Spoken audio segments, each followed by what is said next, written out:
Olá, tudo bem? Você já parou para pensar o que mais deixa nós seres humanos revoltado e indignado é uma coisinha chamada injustiça? Principalmente quando ela acontece com a gente ou com alguém próximo a gente, que a gente ama.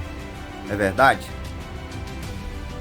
Essa coisinha chamada injustiça só mostra que, deixando a gente tão indignado quando acontece com a gente ou com alguém que a gente ama, que uma das coisas mais valiosas que nós, seres humanos, precisamos e queremos lá no fundo da nossa alma é a justiça. O que mais nos traz, é o que mais precisamos na nossa vida humana: segurança, paz, felicidade, é uma coisinha só chamada justiça. E quando as autoridades não faz isso, não proporciona isso para a sociedade, a humanidade, naquela sociedade ali que não tem isso, não tem como fundamento principal, como objetivo principal dos governantes a justiça em favor das pessoas de bem, o que acontece? As pessoas vivem numa sensação de impotência, as pessoas vivem numa sensação de insegurança, de desassossego, de instabilidade. Porque quando não há justiça, a injustiça é que reina, é que impera. E isso é o que mais fragiliza a alma humana.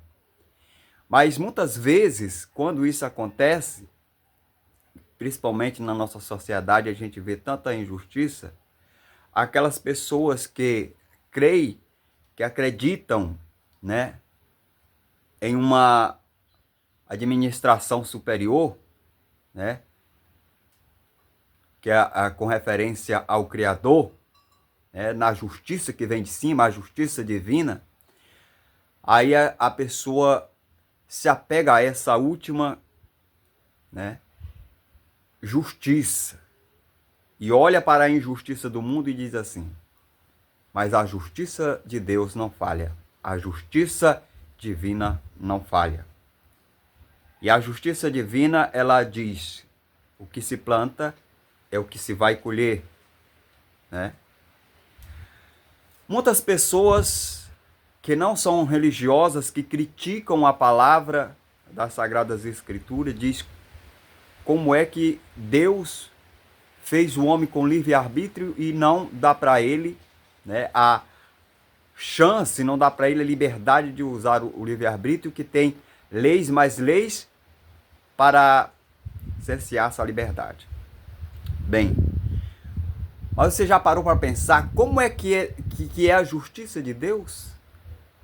A justiça de Deus, que é perfeita, é diferente da justiça do ser humano aqui na Terra.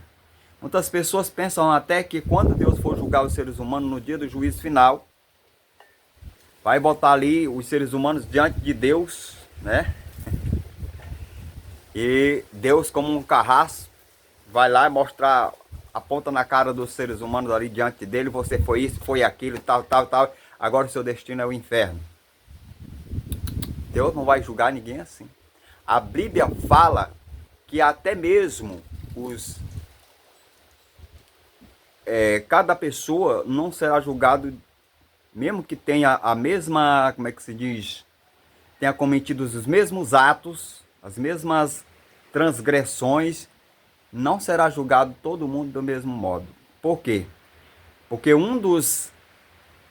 das maneiras de Deus julgar, que está escrito na palavra, é que cada qual será julgado de acordo com o julgamento que fizer dos outros. Então alguém pode ter feito algo semelhante a outra pessoa, mas aquela pessoa ser julgada por Deus de forma diferente, porque ele julgava as outras pessoas de forma diferente. Por exemplo, tem pessoas que fazem uma coisa errada e condenam no outro, mas não condenam em si. E tem pessoas que fazem uma coisa errada e vê outro fazendo a coisa errada e sabe que ele também fez, ele não vai condenar o outro.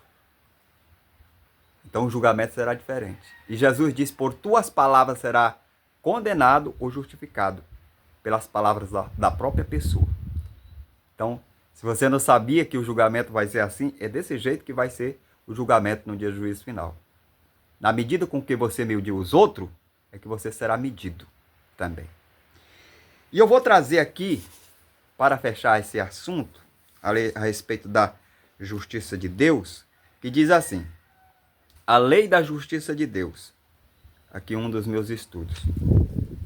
Essa lei nos mostra que a verdadeira justiça de Deus é a fé, onde Deus faz justiça, dando a cada um o que lhe é de direito, de acordo com a fé de cada um. A Bíblia diz que a justiça de Deus vem pela fé. E é na medida da fé de cada um, na natureza da fé de cada um. Se você acredita nisso, se você acredita naquilo, baseado no seu julgamento. E, de acordo com essa lei, a posse e o direito sobre as coisas começam com a fé, e na medida e intensidade da fé de cada um. De tal modo que o justo diante de Deus é aquele que vive pela fé e principalmente pela fé nele. Se você tem a fé suficiente, firme para ser ou ter alguma coisa, para Deus é justo que você tenha ou que você seja. Onde Ele transforma em realidade na sua vida. Então a sua vida é determinada, a nossa vida, as circunstâncias da nossa vida, determinado de acordo com essa lei, que também é chamada de lei da semeadura. Com Deus não se brinca. O que o ser humano semear, isso é que ele vai colher. Mas tem um tempo de plantar, tem um tempo de colher. Muitas vezes a pessoa zomba plantando coisa ruim. Cadê? Estou colhendo alguma coisa? Estou colhendo coisa boa. Mas talvez seja a hora que você esteja plantando para colher mais tarde. E tem colheita que é o fim da colheita, não é aqui, é depois, quando você partir para a eternidade. Aí se você colher ortiga, se você vai colher cansanção, se você vai colher malícia, se você vai colher espinheiro, aí com essa colheita que você vai conviver na eternidade. Pense nisso. Até o próximo vídeo. Comente alguma coisa. O que você achou do vídeo? Se você concorda ou não, faça aí seus comentários.